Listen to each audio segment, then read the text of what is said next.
Hey cousins, it's Rosie, and in this video we are doing another throwback. We're making my peach cobbler bread pudding that was originally uploaded in 2016. If you love bread pudding like I do, you also have to check out my eggnog bread pudding, which is available on my blog, iHeartRecipes.com. Hey y'all, it's Rosie, and in this video I'm going to show you how I make peach cobbler bread pudding. Does it get any better? I think not. So we're going to start off with some cinnamon rolls. As you see, I'm using canned cinnamon rolls. You want to make sure that it comes with icing, okay? Don't buy anything without icing. Here is my 9x13. I'm going to grease it up, or should I say butter it up. Then I'm going to place my cinnamon rolls in there. And again, make sure you get the ones with icing, okay? We're going to place our icing in the refrigerator because we don't need it at this time, but don't toss it.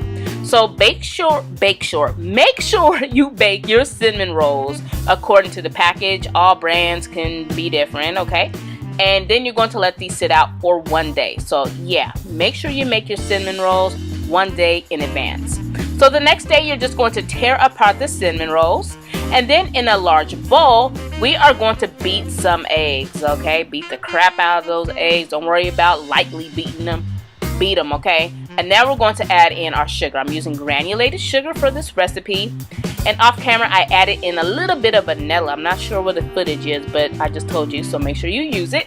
And now we're going to add in our evaporated milk, as well as some melted salted butter. So once that's in there, mix your ingredients, and now we're going to start adding in the cinnamon rolls.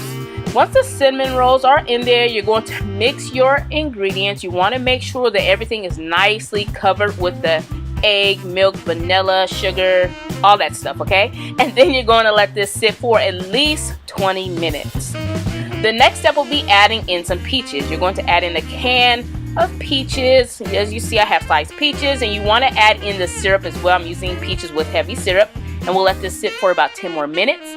And now I'm going to grab my 9x13 and I'm going to butter it up some more, or once again I should say, because this is a whole nother day. And now we can start adding in our peach cobbler bread pudding mixture.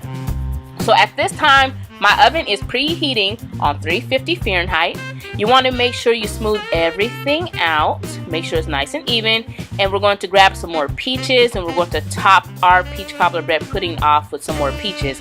You do not need the syrup for this part, just the peaches.